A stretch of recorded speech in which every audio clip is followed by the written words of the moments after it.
Hi, previous வீடியோவோட continuation தான் இது.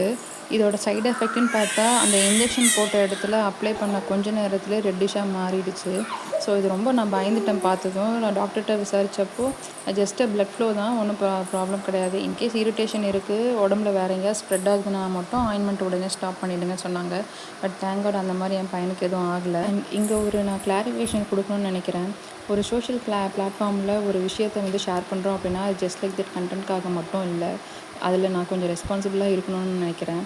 ஸோ இது எங்களோட ஓன் எக்ஸ்பீரியன்ஸே தவிர நான் ஒரு மெடிக்கல் அட்வைஸரோ இல்லை இதை அப்ளை பண்ணால் இது சரியாயிடும் அப்படின்னு சொல்லவோ கிடையாது. ஏன்னா ஒவ்வொரு பேபிஸ்க்கும் வெவ்வேறு ஸ்கின்ஸ் இருக்கும். அதனால் எதுவானாலும் இந்த மாதிரி ஒரு மருந்து இருக்குது, இந்த ஒரு லம்க்கு அதை நம்ம தெரிஞ்சுக்கோங்க. அண்ட் உங்களோட பீடியாட்ரிஷனை ப்ராப்பராக செக் பண்ணிவிட்டு இதை அப்ளை பண்ணலாமான்னு கேட்டுட்டு, இல்லை அவங்க சஜஷன் கொடுக்குற மெடிசனை ஃபாலோ பண்ணுங்கள். ஸோ தேங்க்ஸ் ஃபார் வாட்சிங் திஸ் வீடியோ. பாய்.